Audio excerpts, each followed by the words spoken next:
Welcome to CATtheMinion YouTube channel. My name is Teresa, but you can call me Cat. I am attempting to use my headset again today. I'm hoping that this will help make this clearer. I'm doing an energy report. This is going to be for the dog days of summer coming up. I was sort of downloaded and pinged to do a reading on it a couple weeks ago, and I was like, oh, whatever, it isn't until the end of July anyway. So the dog days of summer have to do with the heliacal rising of the Sirius star system. So it's, I think it's 3 stars, but it's usually considered a binary system because there's Sirius A and Sirius B, and the third one, Sirius C, wasn't known until more recently, as far as I'm aware. The third one isn't really that important for what I'm doing today. So, the dog days of summer, it's usually about a month long. It's supposed to be the hottest part of the summer. Right now, in my area in New England, it's already been like that July-August weather since the end of May, and it hasn't really let up. But in general, that's usually what it refers to. Right, Sirius is the dog star that's on the heels of Orion in the constellations.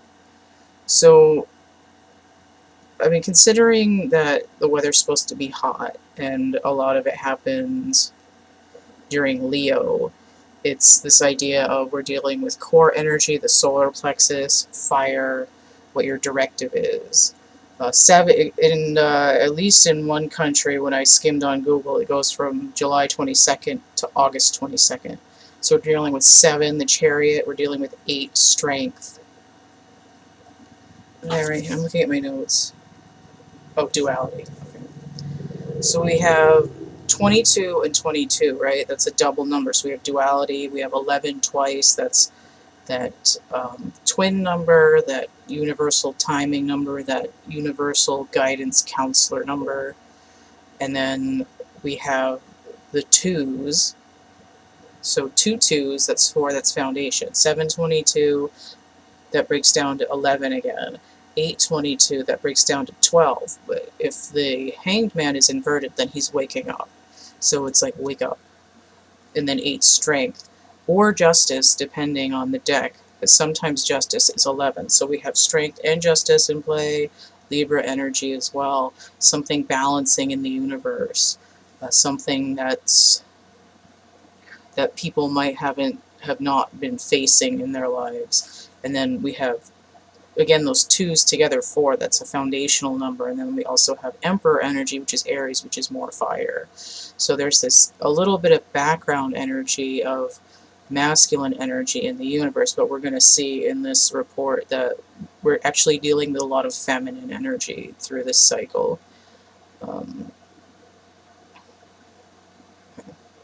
Now, when I went to do this, I was like, okay, I know I've heard stuff about Sirius before. I need to brush up on what the dog days of summer are, because I wasn't really paying attention the first time, and I need to know.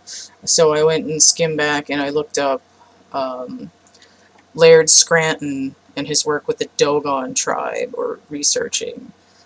So if you want to know more about what's going on with Sirius in cosmology, I suggest you look that up. That's G-O-G-O-N, Laird Scranton, that's S-C-R-A-N-T-O-N.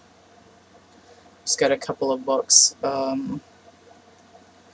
So I did mention the dual and triple star system, and a lot of what's going on with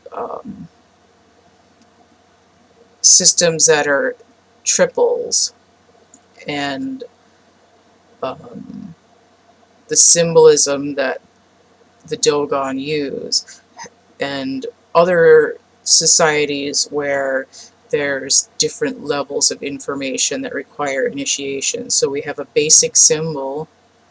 It could be anything, right?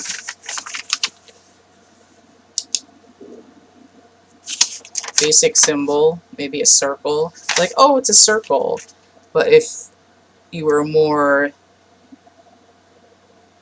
if you're like, yes, it's a circle. Conceptually, though, on a higher level, it could be a sphere. And then in an abstract, it's the moon, it's a portal, it's a wheel, things like that.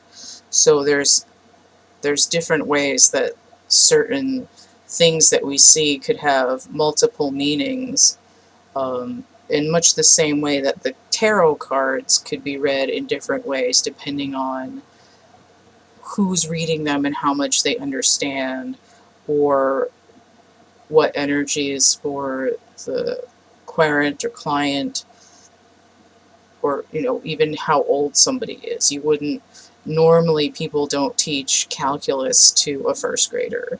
They just teach them addition and subtraction. You know, they don't start adding the conceptual and the high abstract until later. I'm not saying that kids can't learn physics, I'm just saying that normally they don't teach it to them. So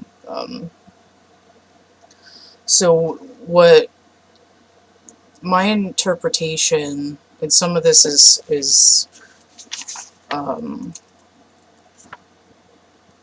little downloads I was getting while I was watching a lecture related to this, and then other thoughts that I had related to cards that I wanted to pull. So what I'm suggesting is going to be happening is that during this Syrian dog days of summer period for about a month, coinciding roughly with Leo,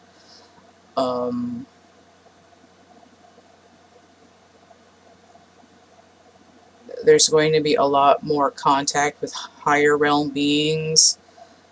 People are going to be having out-of-body experiences, downloads, crown and third eye activation, this sort of like seeing out of the corner of your eye, like a motion detector, you know, like this idea of like a cross switch between believing and seeing.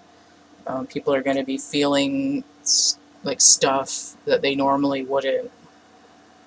So it's this idea that a lot of people that aren't in any way psychic or spiritual will be coming online, like, globally. And not like everybody at once, it's sort of like sprinkles here and there.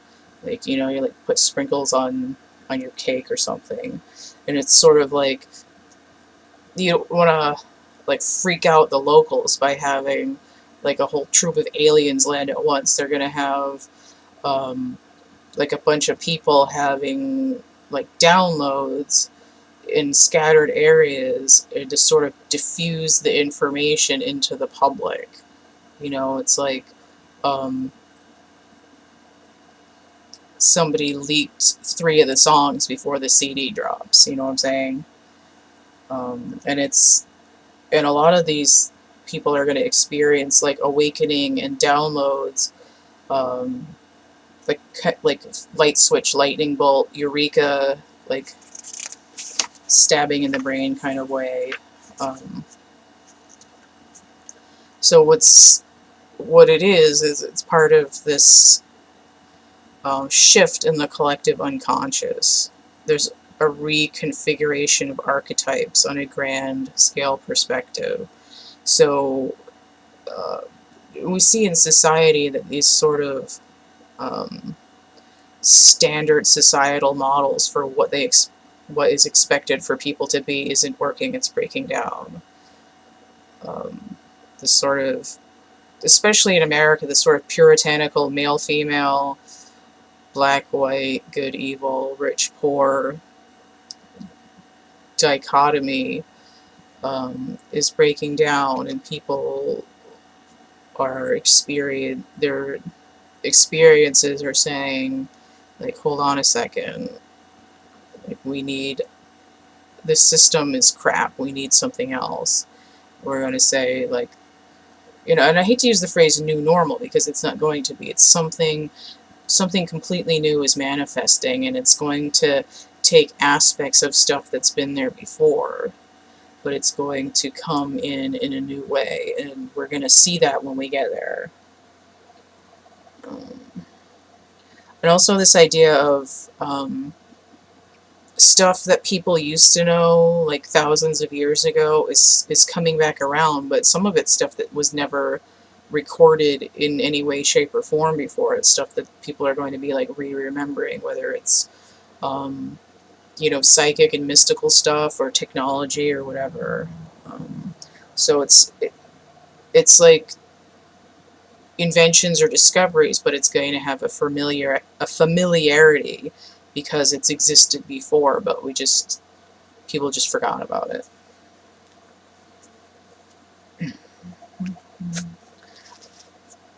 It's kind of like turning on genes that have been switched off for a long time. So this idea of epigenetic traits, of a lot of people talk about DNA expansion, switching them on, and we don't know why it's there, the junk DNA. Also this idea of there's this idea that's been bouncing around in my head for various reasons for a couple of days, of this concept of being in outer orbit. And it can be with other people. So in much the same way as this sort of concepts, inventions, and societal paradigms are kind of coming in from an outer orbit, like Nibiru, since we've never seen it, allegedly, you know, or Pluto or Saturn or any of these other large planets that are in retrograde. They have huge orbits, and we don't see the influence very often, or as often. But it's like people are going, and not just because it's Mercury retrograde right now, because this is going to be happening, I think, after that. But the God damn it, why can't I talk? I like how my brain and mouth shuts down right after I spoke the words Mercury retrograde. My voice sounds scratchy, so I'm gonna have a sip of water. In much the same way that those concepts are going to be coming back around, and notwithstanding Mercury retrograde, it's a thing where people that you might have known at one point in your life are going to be like coming back in on that cruise ship around the lake that's finally coming back through.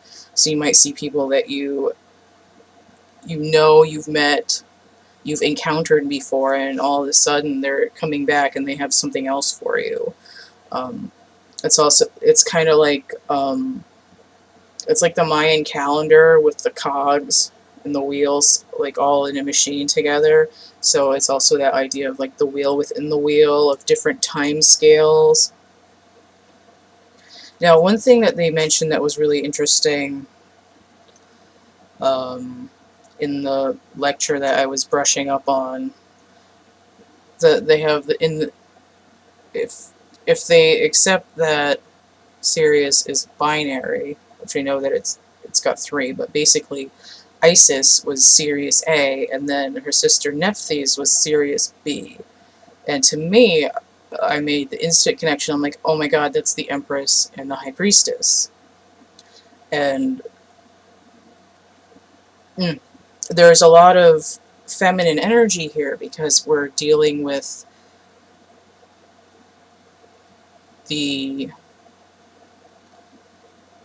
first of all, the Empress is ruled by Venus. Venus was originally a comet, so it would have a long orbit. But also, Venus is ruling Taurus and Libra. So then we have this idea of Libra again, but we also have this idea of manifestation. So we have something that's in the air, that's in the thought world, that's not manifest, that's that like Akashic record, collective unconsciousness, where all those archetypes come down from, where all that downloaded information and the like extra-dimensional entity contact comes from, the air. And then we have it here in Earth, manifestation, and then you have the High Priestess, who is the psychic, the collecting the waves, the photons that come through with the packets of information. She's connected to the feedback loop of all the little billions and quadrillions of tiny little wormholes that send all the information in the universe. So that's why we have, I think that's why Sirius is sort of symbolic of the energies that are coming in at this time, because there's a lot of that feminine psychic information. And it's not to say that there's no masculine energy, because we already saw that there was background emperor energy. So the difference is that you can't take this information in a linear way, because it's not coming through with the rational thought. It's coming through in dreams, in visions, in paranormal experiences. And you can't just go in and say, like, I'm going to do it this step and then this step, and I'm going to write the code and it's going to print out and it's going to be fine. You can't use that energy with this kind of interface. And I guess, so I already mentioned time. So the linear thing, like I said, it's like a step in this direction and another step in that direction and another step in that direction.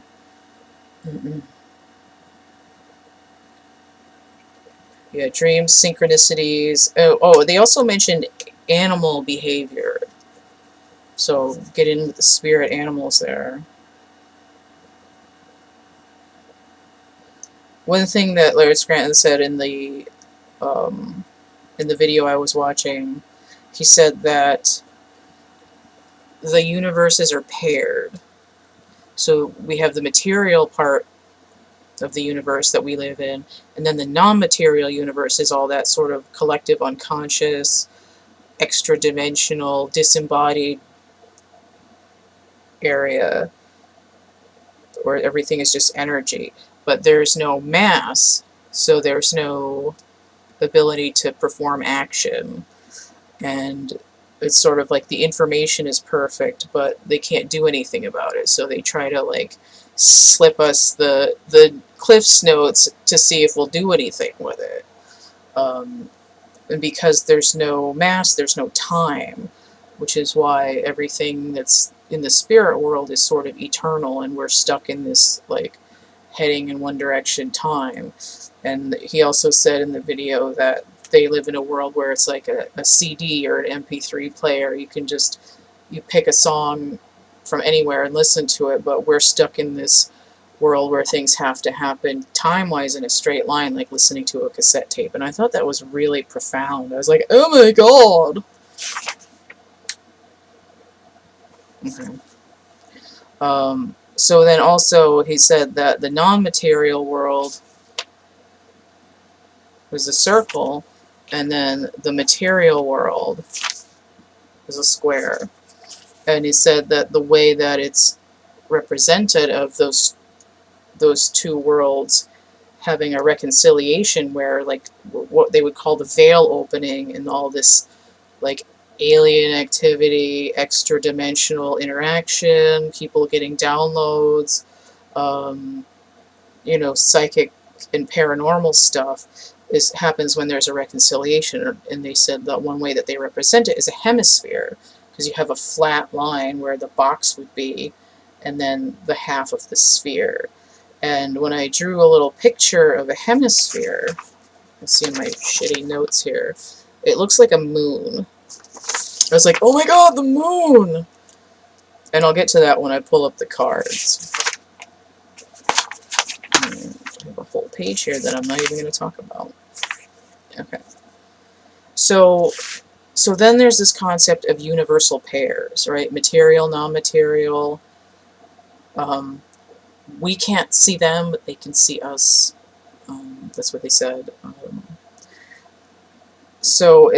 And they also said that the energy flow between the paired universe of the material and non-material is essential to life.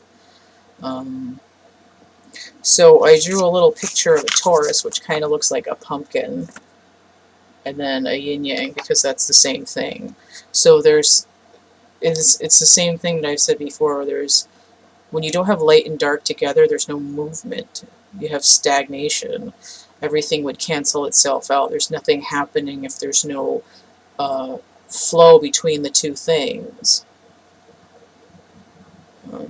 I also, in terms of the idea of time, and I wrote down relativity, and there's this concept that not everyone is in the same point in their journey. So some people they're just waking up. Other people have been woken up for a long time and they're ready to get into those more abstract ideas, when other people are still trying to learn like addition and subtraction in terms of the psychic stuff and the high priestess and stuff, you know, like somebody's operating full high priestess, somebody else is just queen of swords, and someone else is still blindfolded in the garden going like this with the two of swords. So like it's relative from person to person, but it also has to do like literally theory of relativity. People are coming in slower and then they're moving fast and then they're coming in slower, and it has to do with like openings and closings between the material and the non-material in some sense. I think I said this stuff about not spooking the locals already. Okay, another concept that he mentioned in the lecture that I was watching is that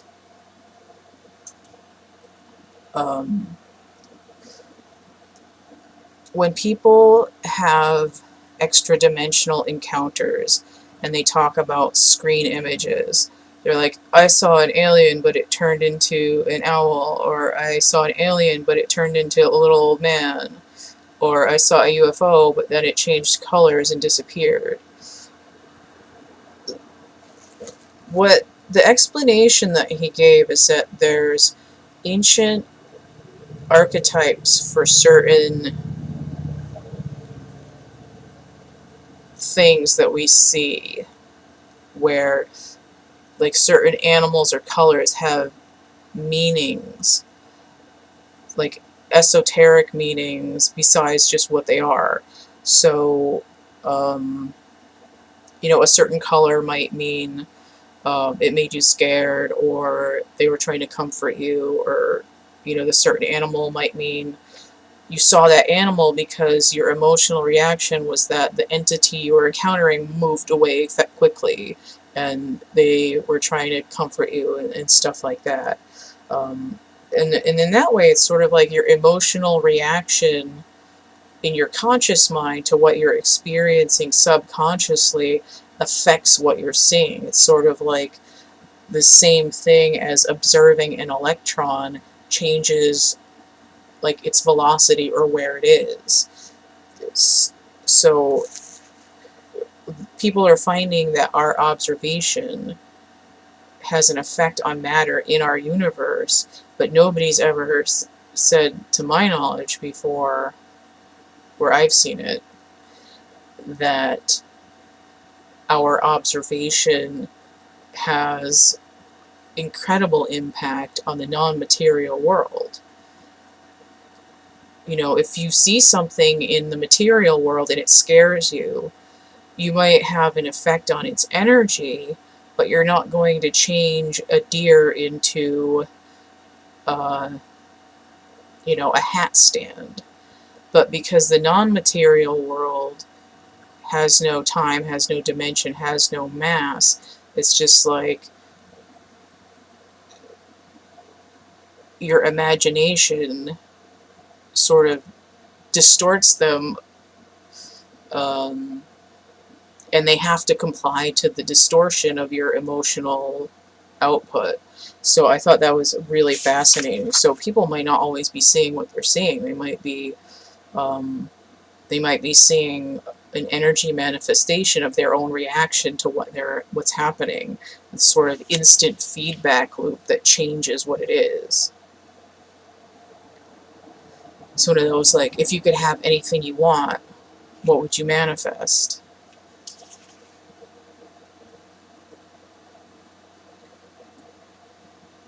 So yeah, so and just to reiterate, people will be seeing weird shit and might in general be having odd emotional swings or odd mood swings while going through this dog days of summer shift. And you might also have time distortions. Again, the idea of relativity, where it's like you might lose time or time might speed up for you all of a sudden. You'd be like, I've only been here for an hour and it's all of a sudden it's dark out. Or it's like, I just went to sleep for a few minutes and I was gone for 3 days. And again, this idea of the thinning of the veils, because the two universes are going to be all like, hey, what's happening? Okay, so that's an overview. I went through these cards that I pulled intentionally based on the sort of whichever ones popped into my head while I was taking my other notes. And then I went through them with a fine-tooth comb, because I'm not doing a reading, I'm doing an energy report. Okay. So I have the ever-unfolding rose. So the idea of this is keeping an open heart center. It's like, again, with that idea of trying to understand what you're seeing and not have like an emotional reaction to it, if you can. And then another idea is transformation. You know, it's like everything might be confusing, but it's all happening for a reason. Like, I'm getting this idea of like, fear not, you know, it's, you're not peeling back all these layers of the onion, you know, just to get, you know, sour juice in your eye. So I have the Rainmaker. So this is number 42. So we do see the Emperor and the High Priestess, as well as 6, the Lovers, which I have also pulled and we'll talk about after. So this came up in one of my readings this week, but the idea of the Rainmaker is Master Manifester. So the idea of creating something new again in society. We have co-creation. Usually that means with the universe, but essentially it means with our dark twin of the universe. That place where matter and energy combine to give rise to what you imagine. That effect on matter from the small observational scale, and eventually it will create something in reality.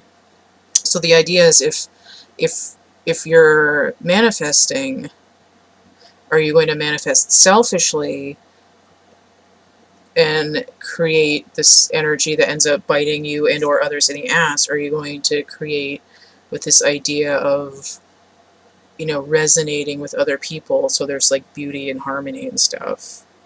Okay. So there's this, and it did mention the heart center again in here. So there's this idea that when you manifest, you need to do it from a place of having your heart open. You don't want to be in this like anger and fear phase. You want to say like, this is what's really in tune with who I am as a person. This feels right. This is, yes, this makes me smile and happy. So you want to create something new in society out of what's existed already. And again, we might not always remember that it's been there in the past, but it's going to come up like viscerally. We have timing as well. There's this idea of like watering and growing and stuff like that. So the other, again, I have the Knight of, I don't know, again, okay. Another card that I was going to pull is the Knight of Cups. And then I got the great idea to pull the Knight of Cups from the Dreams of Gaia Tarot. And here it's called the Counselor, number 12, which came up already, number 12. So this is getting advice, getting sage counsel. And the idea here is also having empathy for complex situations, right? If someone's a counselor, they're not just going to listen to you and then tell you how to be. They're going to hear you out and help you kind of think out loud, help you solve your problems in a way that's reflective, instead of just cutting you off and talking over you. They're going to be more of a sounding board. The idea of sounding board in itself, look at all these waves. It's like cymatics. You're trying to create this resonance to build something in the world. Okay, so we might get back to sound waves in a minute. And I also brought out the Council 11. So the Council here, essentially, these are the extra-dimensional beings that live in the non-corporeal part of the universe. They hold the wisdom. They have all the information, but they can't really do anything with it. They're immaterial. It says they're available at all times.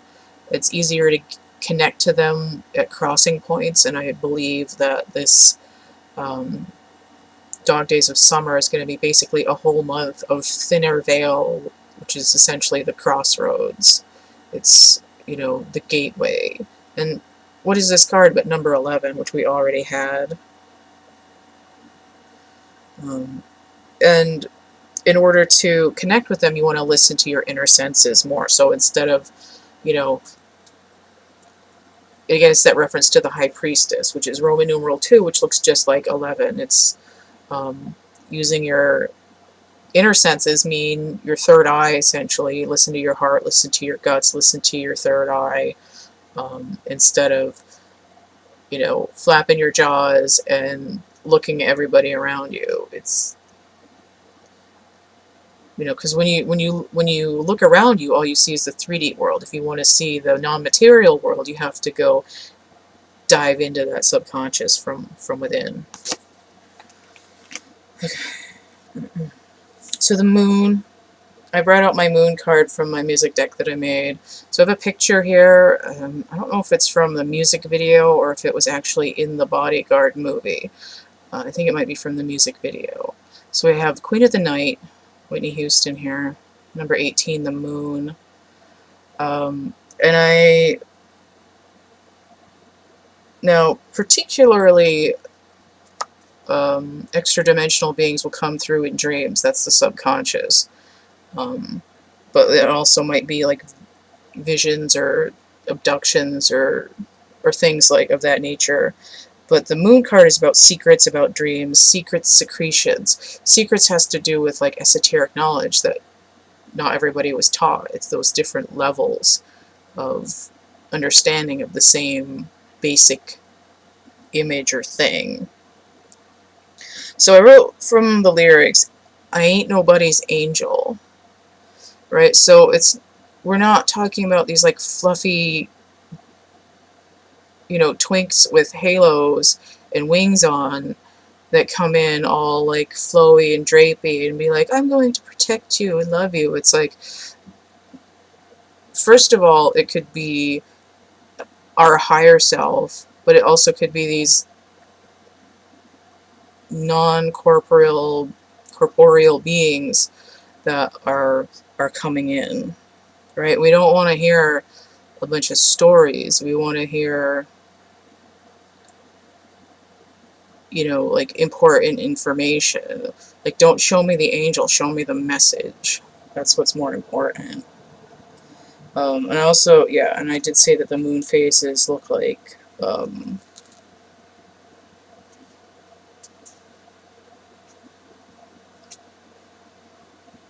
perspective drawings of the hemisphere. Alright. So then I have the High Priestess. I picked out this card particular, and it's hard to see because you only see it across her legs, but she's got like a net here, which to me is like radio signals, network, antenna, sound waves again. So she's inside herself, sitting in the radio tower, like taking all the notes. She's on the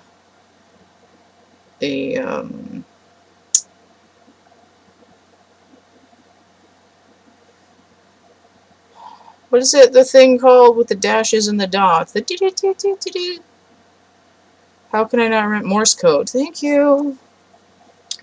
She's up there listening to the messages and punching in the Morse code.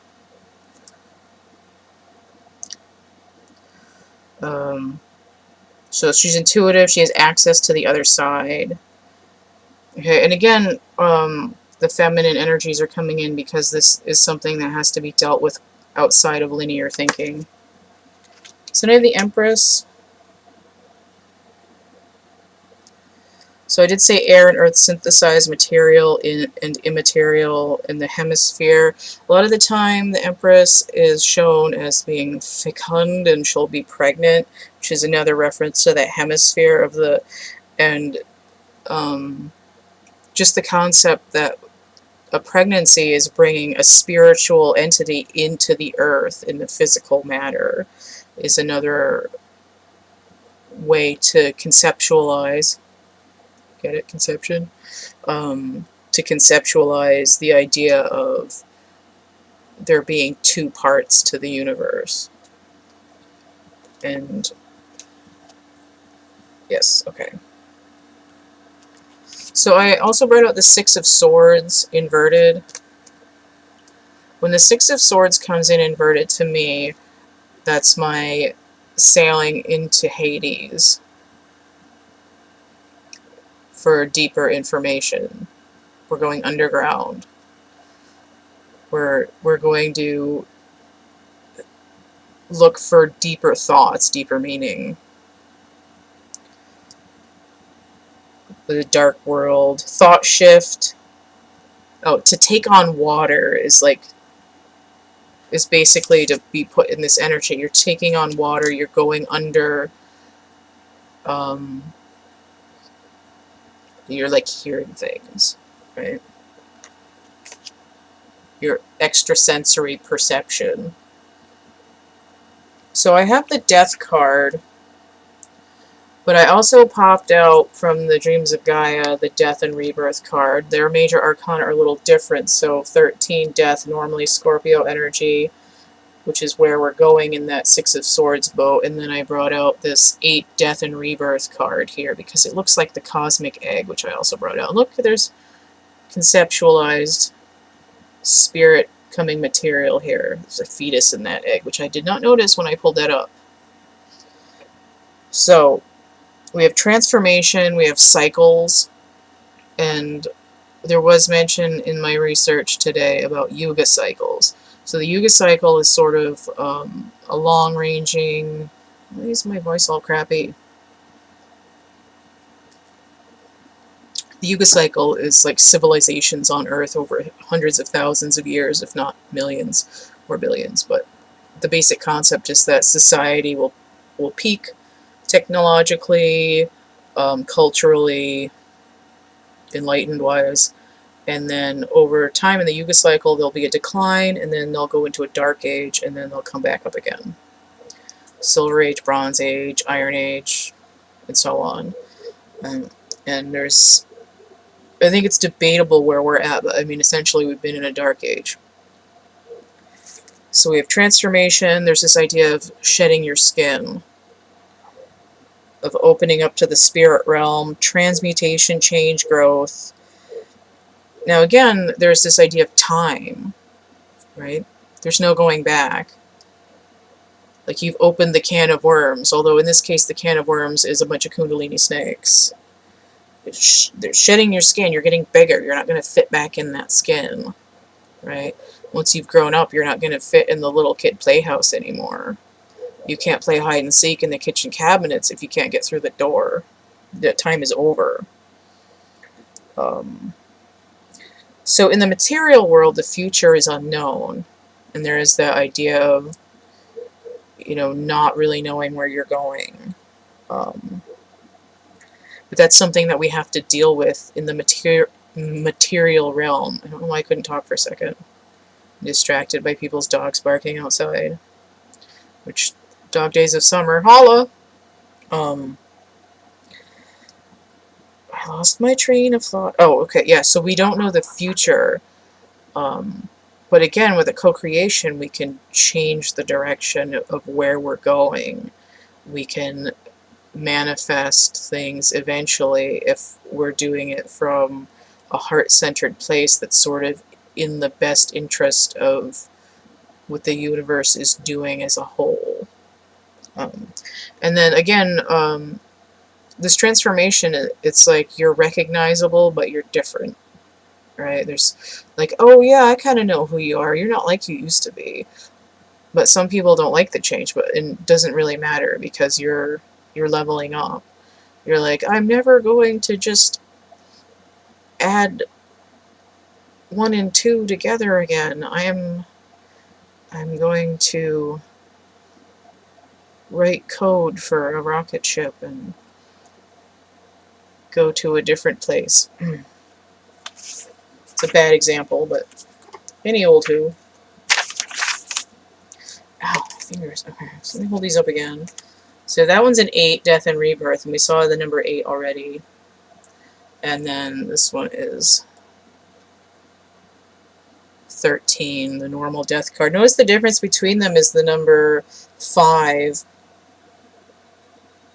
which is a pivot and a shift.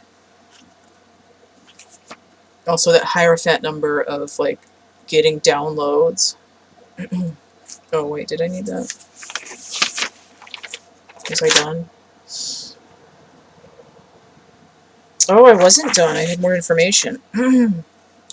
So there's a little bit of this idea of like some people going through a death cycle will experience pain and fear and anger and whatnot. And it's sort of it's a little bit of a choice, but some of that's just because we don't know what the future is going to be. So there's this fear of the unknown. But the ultimate thing is to get through the cycle and to understand that, you know, all the king's horses and all the king's men aren't going to put Humpty Dumpty back together again. Right? It's a gateway to a new reality, and I understand that can be scary, but it's just happening. So if you're feeling pain and fear or anger or some kind of way, I would say don't beat yourself up about it, because it's probably all part of the process. So then we have the Lovers. So I have duality, there's pairing between that material, non-material, masculine, feminine, dark, light, tangible, esoteric, any other opposites you want to add together. So this particular card from the Wild Unknown Tarot,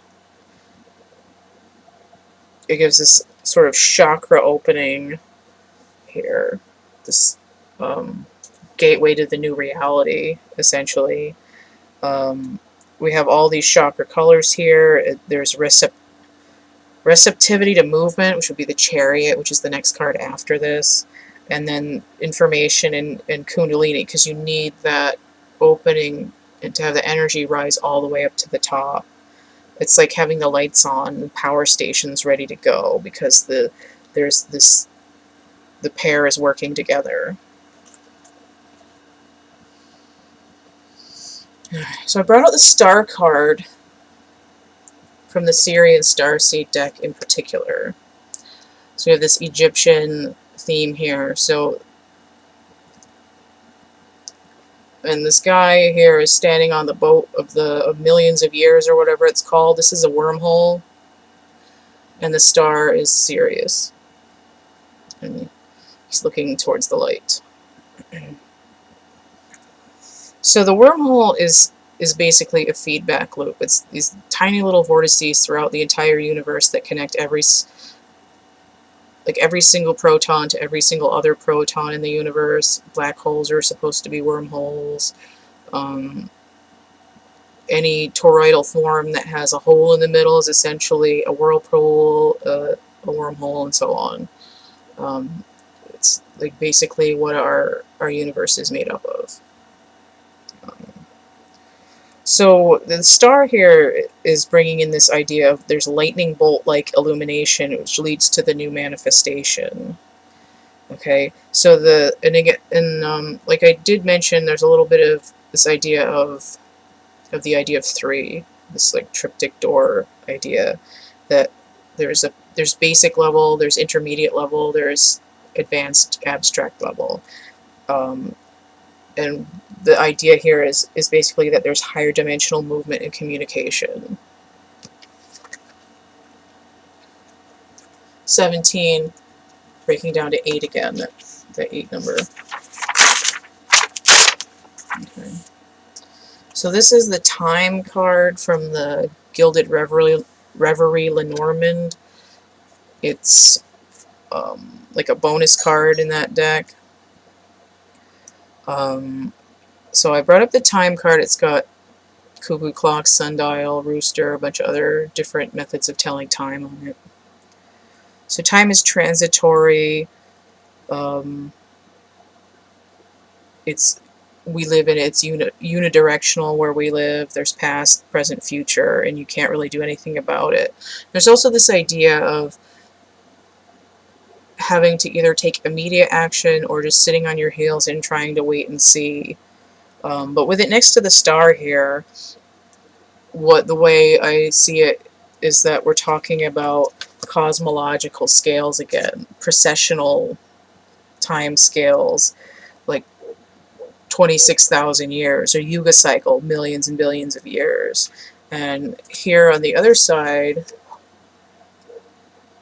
with the lovers, there's multiple systems of time running all at once. So again, we have calendrical alignments, which is what helps that gateway to open, right? It's like opening a safe. So the cosmic egg is the infinite within the finite. It's the way the structure of the universe works. And I had a diagram somewhere that I drew, and I don't know where I put it, so I probably should try to draw another one. So if you're inactive, there's going to be stagnancy, and you'll feel disconnected from the universe. Like if your crown chakra is inactive, you're just sort of alone, dragging your feet, not sure what to do. But when we have the energy rising from the base of the spine all the way up, that Kundalini idea, the crown chakra opens and you get this like huge surge of consciousness. With that egg, that hemisphere potential shape again. And also the idea of making something new.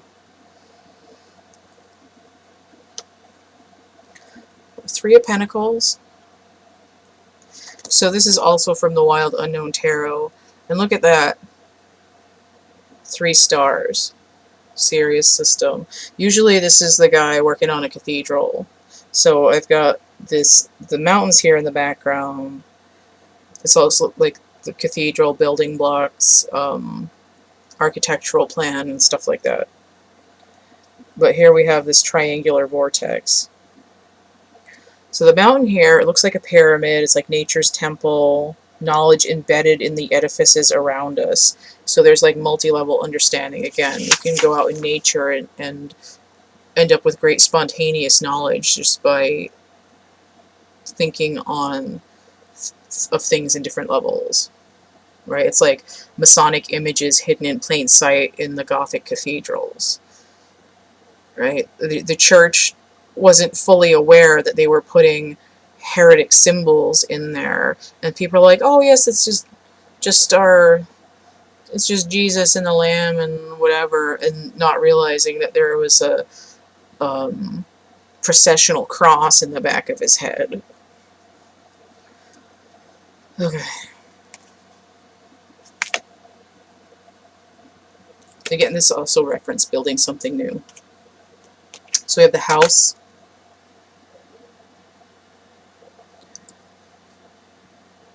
So one of the keywords with the house was sanctuary. And what is a sanctuary? It's the part in the temple where only certain people are allowed to go, because that's where they keep the Holy of Holies, where the deepest information is known. Now everyone gets to go in there. So what we have is this, like, you're getting a house upgrade. You're getting into the higher secrets. It suggests a rebuilding or unveiling of where you live in the universe, these two cards together. You're making a mountain out of a molehill, but not in the bad way. I need some more water because my throat is raw. Okay, so last, and also least because it's number 0, in the Dreams of Gaia Tarot, what would normally be the Fool is called Choice, and there's a triptych door on here. There's light and dark sides. There's a snake, there's an apple. There's a circular Celtic knot on the tree there. I know this is not coming in well on my webcam, but look, we have illumination as well. And this sword here representing some kind of unalienable truth. Okay. What do I put here? Yeah, so this has to do with intuition and dimensions. So in the book it talks about mindfulness, manifestation, choice. The choices that you make become reality. That's manifestation. So we have a vector. That's a little bit of Sagittarian energy. It's fire that has direction. It's like where are you pointing your core. And that also has something to do with that number 5 that I mentioned before with the pivot. Okay, so you're not going to escape the influence of the past because we live in linear time, but there's also an idea of stop procrastinating, which came in before with the idea of immediate action versus sitting on your heels and waiting and seeing what everyone else is doing. So there's this idea when you make a choice within awareness, there's a responsibility that you have to your actions, which is you know, hopefully good. You want to be responsible for manifesting something decent in your life. So we have the free will to act, which is unavailable in the non-material dimensions, right? If you have no way to act, then you don't really have any free will. But we have the ability to transform the future by the choices that we make. And I think the difference, or the main shift that's going to be happening during this Syrian period here, while Leo is going on, is that people are going to be aware of what their choices are doing. You can see it happening already, consequences for actions and things like that. So I'm going to say, I'm going to hold this up again because this is kind of the point of the point, and say that this is the information that I was able to collect for my energy report here for the Dog Days of Summer 2020. That was presented to me that I had to do it a couple weeks ago. And I got a synchronicity hit and I was like, oh, I better do it. Better get it done. Alright, so if you want to get a regular tarot reading, you can check out the list in the description box of my infomercial video, which is going to be linked below this one. You can also email me, thecatcamebackatcamp@gmail.com. I'll get you that whole list. I've got actual art items, I got merch, prints, coloring books, and so on. If you want to donate to this channel, you can hit that tip jar, paypal.me/CATtheMinion. I also have Cash App and Venmo. Alright. So, I guess hold on to your butts because it's coming. We got a couple weeks left here. Alright, stay groovy. I'll see you later. Bye.